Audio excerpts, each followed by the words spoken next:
Last Chance, Colorado, September 1888. The name was a joke spun by a dying prospector, and it had the unsettling habit of proving itself true.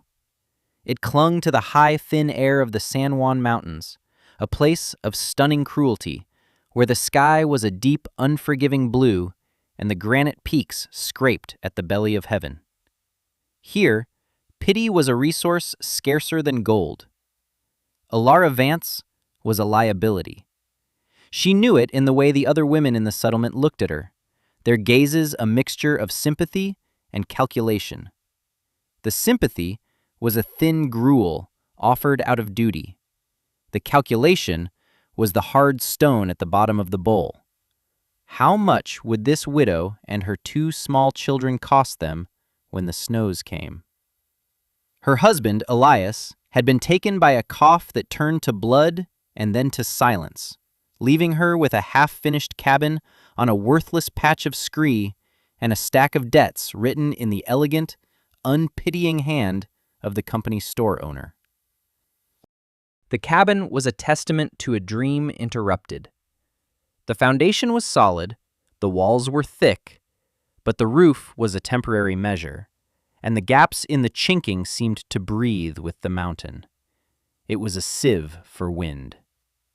Her children, Thomas and Lily, were thin but wiry, their faces already etched with the quiet solemnity of those who learn too young that life is a negotiation with hunger and cold.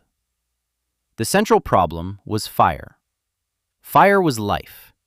It was the wall that stood between a sleeping child and a frozen one. The slopes around Last Chance were studded with lodgepole pines, but they were a poor fuel, resinous and quick to burn, their wood a pale imitation of the dense, slow-burning hardwoods of the lower valleys.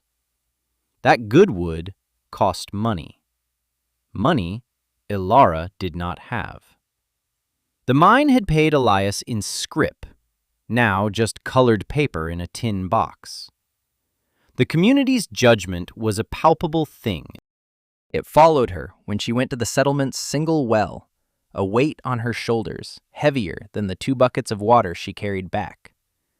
They saw a problem waiting to happen, a tragedy in 3 acts.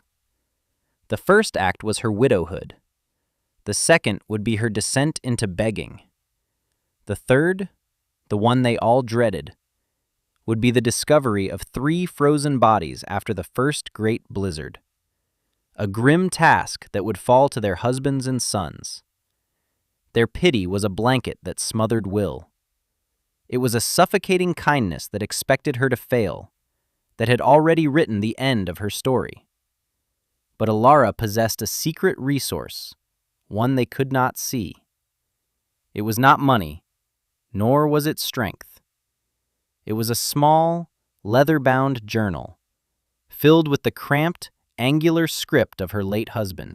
Elias had been more than a miner. He was the son of a German mining engineer, and he had filled the pages with diagrams of geological strata, notes on timbering techniques, and complex equations about thermodynamics. She had learned German from her mother, but for months she had left the journal untouched, a painful reminder of a mind now extinguished. Now, desperation was a key. It unlocked the dense, technical language. She sat by the weak light of a tallow lamp, her children asleep under a pile of worn quilts, and read.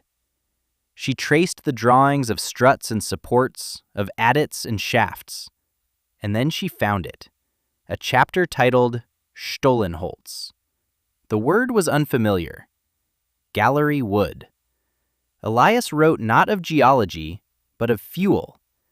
He described how the old European mines, abandoned for generations, were treasure troves. The massive timbers used to shore up the tunnels, old-growth oak and fir, had been left in the deep, dry, stable environment of the earth, protected from rain and rot, seasoned by a slow, constant circulation of air. They became something more than wood. They became a kind of wooden coal. The moisture was drawn out not by the harsh, cracking heat of the sun, but by the patient, gentle thirst of the deep rock. This wood, he wrote, burned with a heat so steady and clean, it was like stored sunlight. It did not shout, it spoke. At the back of the journal was a crudely drawn map of the hillside behind their own cabin.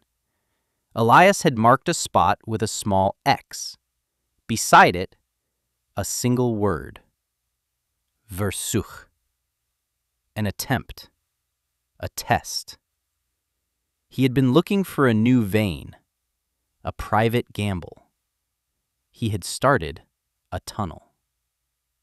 The next morning, a new kind of light was in Alara's eyes. It was not hope. Hope was a luxury, a delicate thing, easily crushed. This was resolve. It was a cold, hard stone in her gut. She left the children with instructions to stay within sight of the cabin and took her husband's pick and shovel. She followed the map, pacing the distances as Elias had taught her, using the length of her own stride as a measure. She found it where the map said it would be. A slight depression in the hillside, choked with a thicket of mountain mahogany and a tumble of loose rock. It looked like nothing.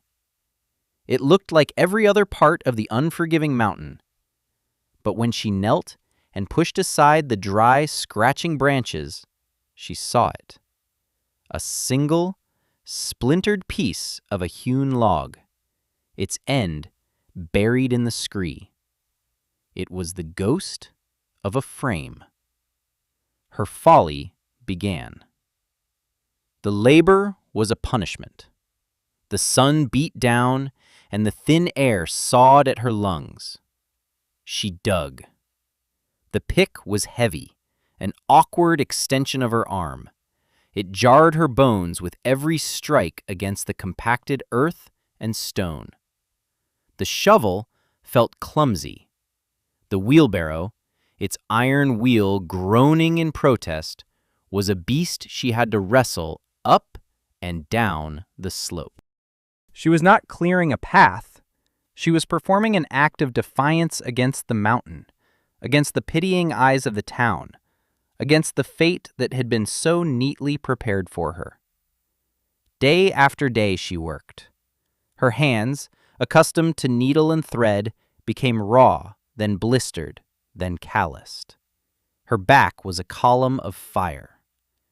At night, she would collapse onto her corn husk mattress, every muscle screaming, only to rise before dawn and do it again. The children watched, their faces a mixture of confusion and fear. Thomas, the older, began to help, his small hands struggling to lift rocks she had pried loose, his face set with a miniature version of her own grim determination. The pile of excavated rock grew. The depression became a pit, and the pit began to reveal the dark, straight line of a collapsed tunnel entrance.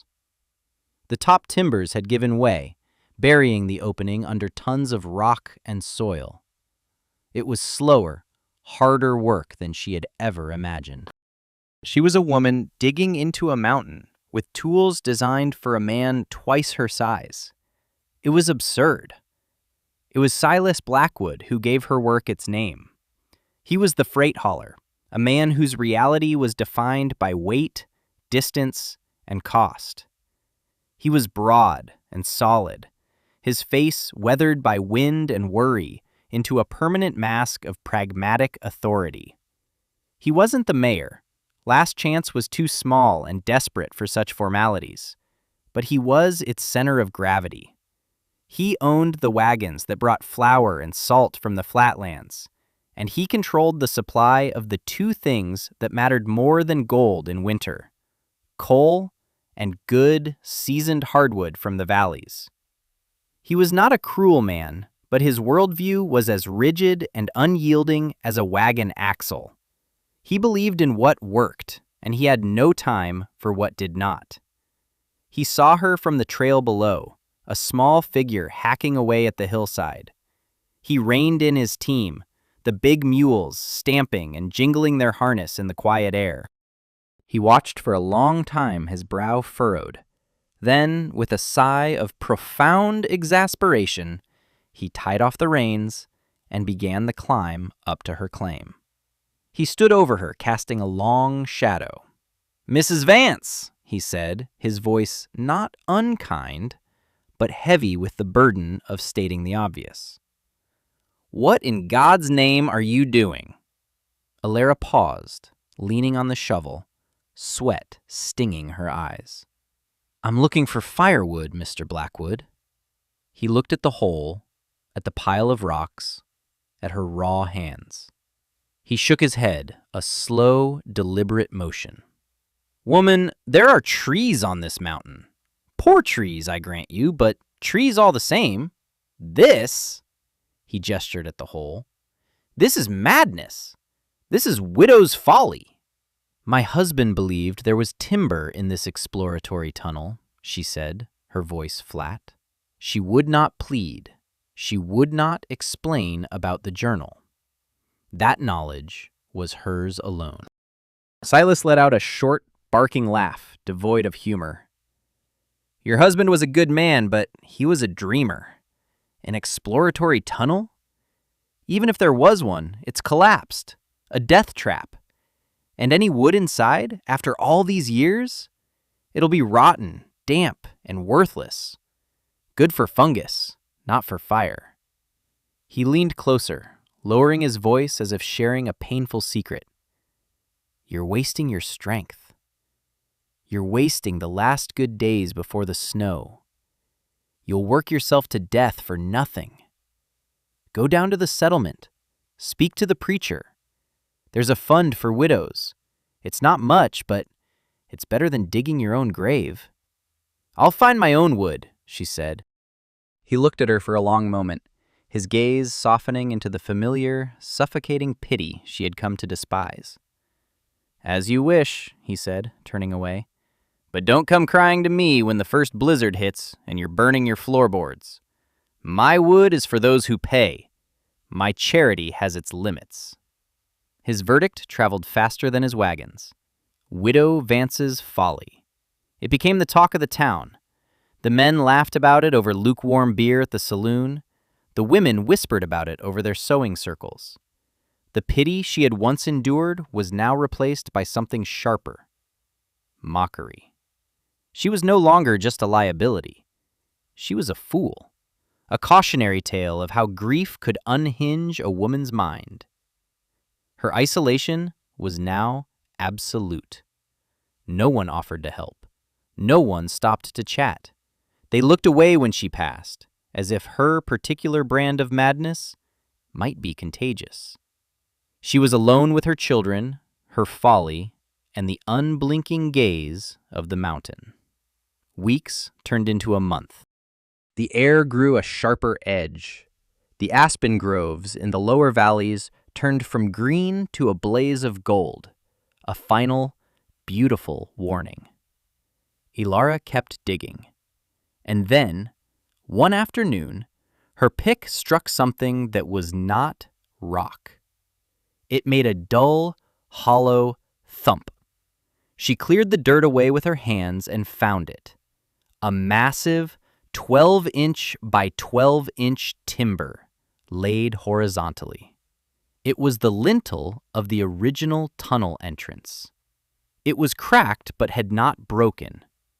Below it was darkness. A space. Working with a feverish intensity, she cleared the remaining debris. The opening was small, a low black rectangle just big enough to crawl through. A cool, dry air, smelling of deep earth and ancient dust, breathed out of the mountain. She lit a lantern. She gave Thomas the shovel and told him to bang on it if he needed her. Then, taking a deep breath, she crawled into the hillside. Alara had found her treasure. But would it be enough? And what would Silas Blackwood say when the winter finally came to test them all? Before you find out what happened when the blizzard of '88 hit Last Chance, if you're enjoying this story of forgotten wisdom, take a moment to subscribe to this channel and let me know in the comments below, what's the most ingenious survival trick you've ever heard of? Now, before we see what Alara found inside that tunnel, we must pause. We must understand the difference between the wood Silas Blackwood sold and the wood Alara Vance was seeking. For not all wood is created equal, and in that difference lies the key to survival or death in a place like Last Chance. The wood available to the settlers was a product of a harsh environment.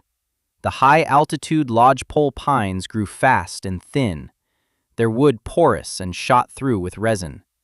When a man chopped one of these trees, he was harvesting a column of water as much as he was harvesting fuel. A freshly cut log could be more than half water by weight. When this green wood was thrown into a stove, a tremendous amount of energy was wasted in a process physicists call the latent heat of vaporization. The fire had to first boil away all the water trapped in the wood's cells before it could begin to release its useful heat into the room. This resulted in a cool, smoky, inefficient fire. It was a desperate, hungry kind of fire. It hissed and popped, sending plumes of thick, black smoke up the chimney.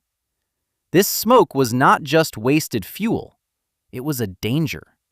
It condensed on the inside of the chimney flue as creosote, a thick, tarry substance that was highly flammable. A chimney fire in the dead of winter was often a death sentence for a cabin. The wood burned fast, a quick, angry flash of heat that was gone almost as soon as it appeared, demanding to be fed again and again. It was a constant, losing battle against the cold. Silas Blackwood's wood was better. He freighted in oak and maple from the lower valleys, where the trees grew slow and dense. He seasoned it for a year, stacking it in long ricks where the sun and wind could bake and bleach the moisture out of it. This was good fuel.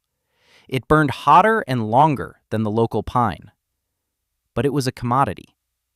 Its price was tied to the labor of cutting it, the strength of the mules that hauled it, and the greed in Silas's own heart. It was a luxury few could afford in the quantities needed to survive a truly brutal winter. The wood Alara sought, the Stollenholz, was something else entirely. It was a product not of the sun, but of the earth. The massive timbers used by the first prospectors were cut from virgin forests, trees that had stood for centuries. They were dense with the stored energy of 1,000 summers. When these logs were placed deep inside the mountain, they entered a perfect environment for seasoning. The temperature was constant, hovering just above freezing year-round. The humidity was low and stable. There was no rain, no snow, no cycle of wetting and drying that could lead to rot. The deep earth acted like a gentle, patient kiln. Over decades, the mountain itself drew the moisture from the wood, molecule by molecule. The process was incredibly slow, allowing the wood to dry without cracking or checking. The resins hardened and crystallized.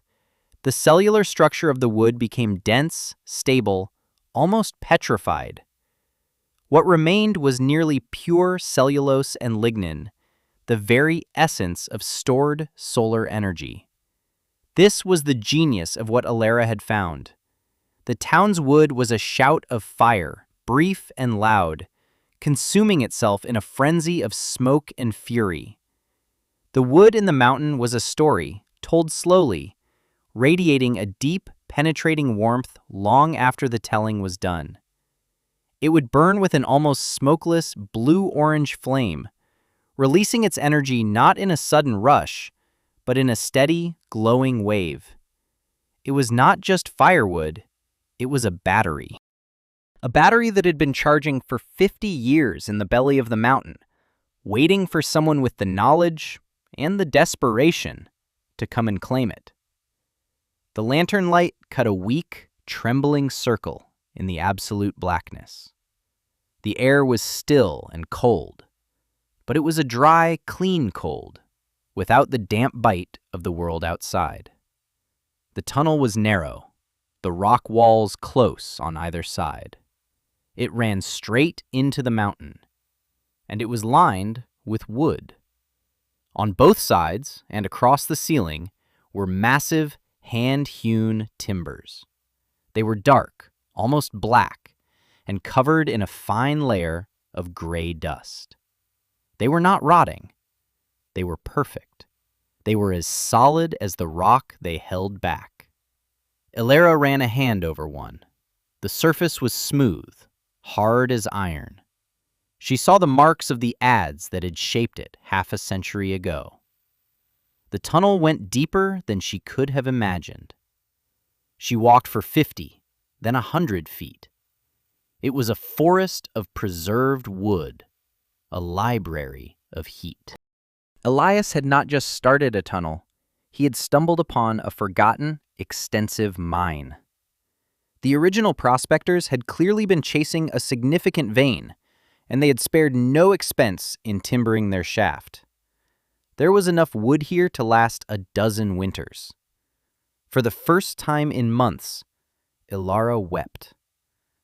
They were not tears of grief or fear, but of profound, aching relief. She had not been digging her own grave. She had been excavating her family's salvation. The work changed. Now, it was a harvest. Using a small handsaw, which was laborious but quiet, she began to cut the smaller cross braces. The wood was so dense the saw blades sang with a high, ringing sound. The pieces she cut were surprisingly heavy, like blocks of stone. She dragged them out of the tunnel into the sunlight, one by one. She stacked them against the cabin wall, a growing bulwark against the coming cold. The pile grew steadily, a monument to her folly, a source of continued amusement for the town. They saw her dragging out what looked like old, dirty railroad ties and shook their heads at her persistence in madness. Then the world changed. It began not with a storm, but with a stillness. The air grew heavy and motionless. The sky turned a strange, bruised purple gray. A deep, unnatural cold began to settle. A cold that felt like it was coming not from the sky, but seeping up from the frozen ground itself. This was the harbinger of the great blizzard of 1888. The snow began falling in the late afternoon, small, hard flakes that ticked against the cabin's single glass window. Within an hour, the flakes were fat and wet, and the wind began to stir. By nightfall, the wind was a living thing. It was a predator, howling and screaming around the corners of the small cabin, testing every crack, every seam, its voice a symphony of rage. The storm was a siege that lasted 3 days and 3 nights. The world was reduced to a churning vortex of white. Snow piled up in monstrous drifts, burying fences, then windows, then entire outbuildings. The temperature plummeted to depths no one in the settlement could remember. It was a cold that was not just an absence of heat, but a physical presence, an enemy that wanted to kill. Inside the grandest house in Last Chance, the home of Silas Blackwood, the battle was being lost. The house was well built, with thick walls and a proper foundation. But the wind was a relentless intruder. It forced its way through the window frames, under the door, down the chimney itself. Silas's pride and joy, a magnificent cast-iron stove imported from St. Louis, was a hungry god. It devoured his expensive, valley-seasoned oak with an insatiable appetite. Every hour, He had to open its iron door and feed it more logs, and each time he did, a blast of its convective heat would warm the room for a few precious minutes before the cold seeped back in. His wife Mary and their 2 children were huddled in the main room, wrapped in every blanket they owned. The temperature in the house had dropped to just above freezing. The windows were opaque, with thick, feathery frost. Silas was rationing the wood now, a knot of cold fear tightening in his stomach.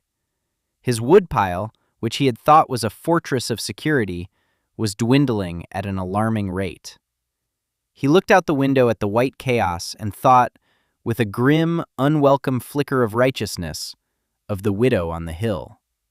"At least her suffering is over," he muttered to his wife.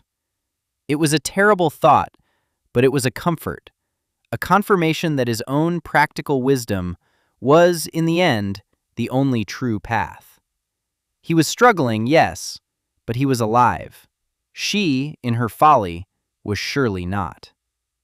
A mile up the hill, inside Alara Vance's half-finished cabin, the world was a different place. The storm was a distant rumor, a deep, resonant drumming on the roof, and a high-pitched scream of wind that only served to emphasize the profound peace within. The cabin was not just survivable, it was warm. It was an island of summer in an ocean of Arctic fury. The source of this impossible comfort was the hearth. In it lay a single, massive log of the Stollenholz. It did not burn with a wild, dancing flame. It barely seemed to be burning at all. It glowed. A deep, cherry-red, pulsating glow, like the heart of the mountain itself.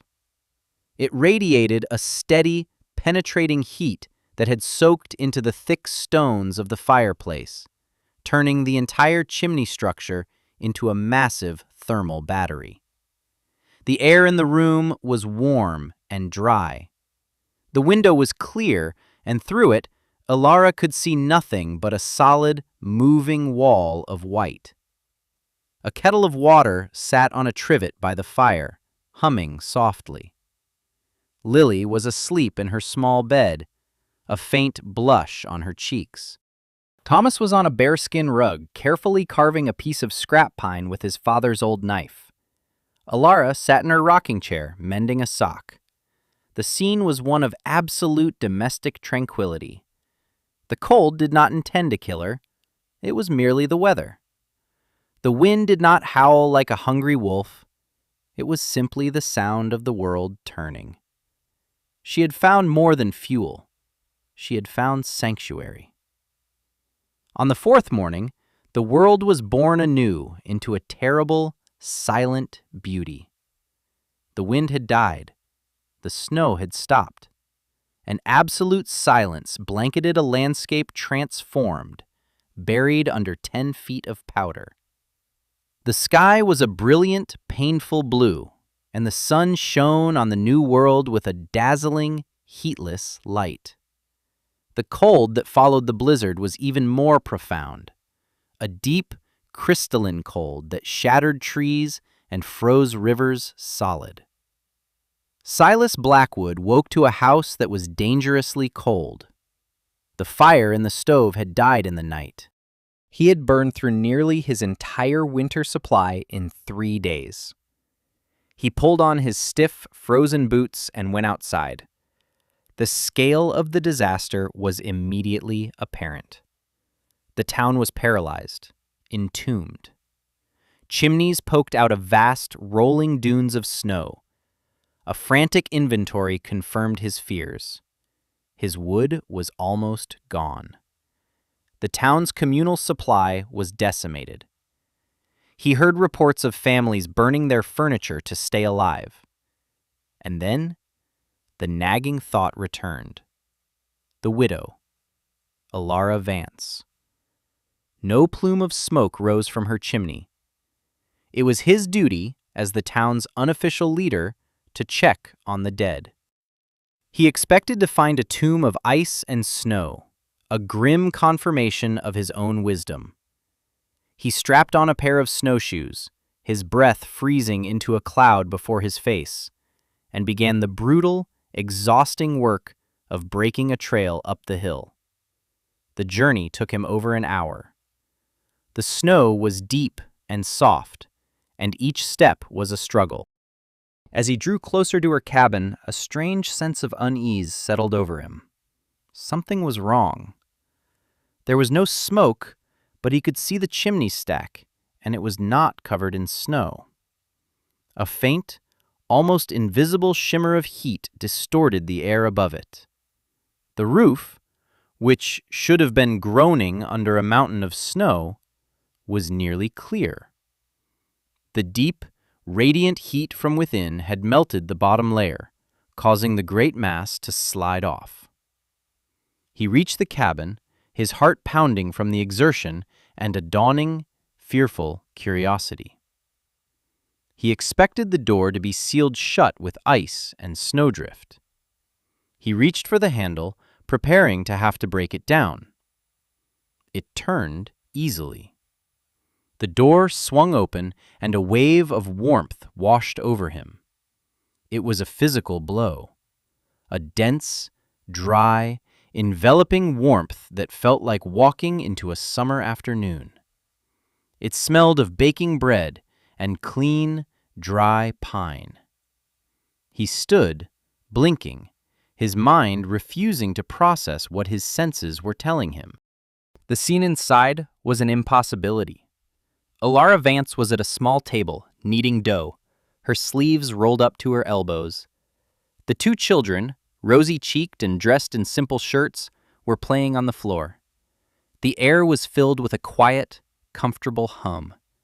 It was not the desperate, stuffy heat of a cabin sealed against the cold, but a fresh, living warmth.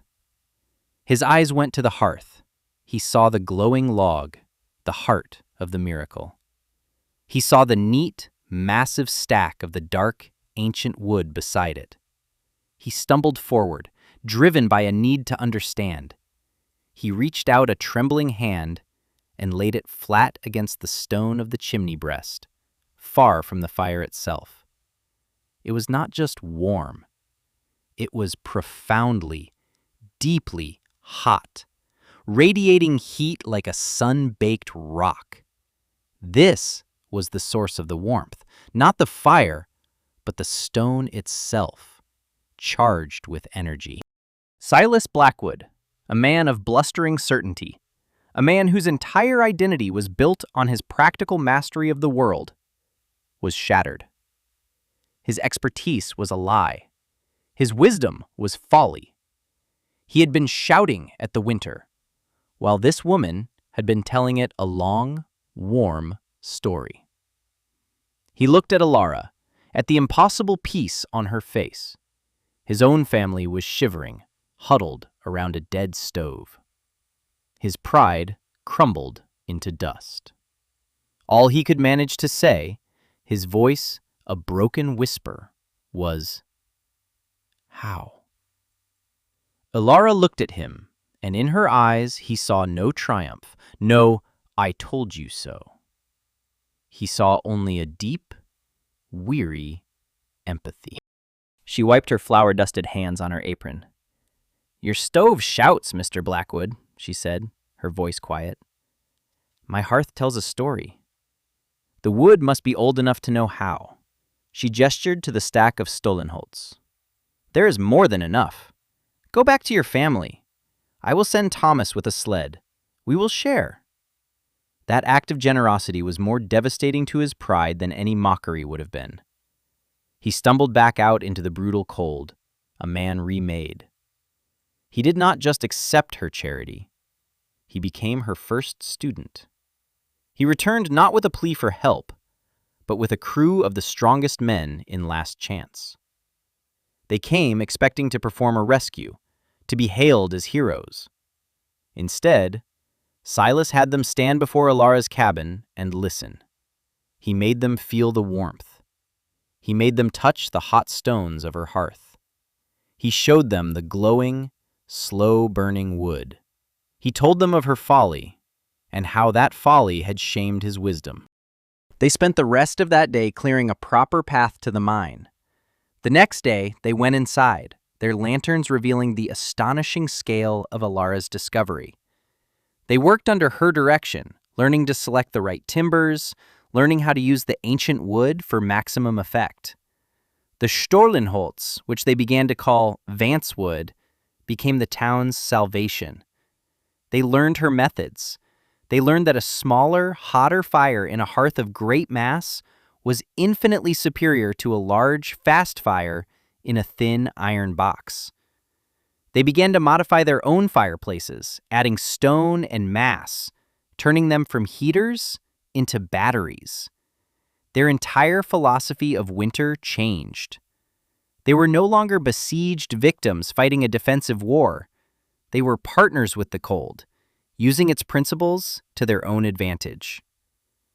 Last Chance, a settlement that had been on the verge of collapse, was transformed. It became a place known for its resilience, its uncanny ability to thrive in the harshest of winters. Alara Vance, the pitied liability, the town fool, became the unshakable foundation of the community. She never sought a leadership role. She never boasted. She simply was. Her quiet strength, her deep intuitive knowledge, earned her a respect that ran deeper than any official title. People didn't just admire her, they trusted her. Her cabin became a place people would go not just for warmth, but for wisdom. She had faced down the judgment of an entire town and the fury of a historic blizzard, and had triumphed not through force, but through a forgotten, deeper understanding. Years later, long after the mine had been emptied of its wooden treasures and the town had found a more lasting prosperity, a geologist from the state university was surveying the area. He stayed with the Vance family, with a grown Thomas and Lily. He found Elias's old journal and was fascinated by the engineering notes. But it was the last page that caught his eye. The script was different, a woman's elegant cursive. It was an entry from Alara, written in the spring after that terrible winter. April 1889, it read. The snow is finally melting from the high peaks. The town survived. Silas Blackwood now calls me the wisest woman in the territory. They looked at the trees on the mountain and saw only firewood. Elias taught me to look at the mountain itself and see the library. Some stories keep you warm forever. What about you? What forgotten tunnels lie on the hillsides of your own life? What ancestral knowledge, dismissed as old rambling, sits in a dusty journal on your shelf? What conventional wisdom are you following that leaves you cold, while a deeper, warmer truth is waiting to be excavated? The world will tell you to chop the nearest tree. It's fast, it's easy, and it's what everyone else is doing. But true warmth, the kind that lasts a lifetime, is found deeper. Start digging. This story is a historically inspired reconstruction. The characters and specific events are fictional, though they are inspired by the real challenges faced by pioneers in the American West and the principles of historical resourcefulness. This content does not constitute professional engineering, geological, or survival advice.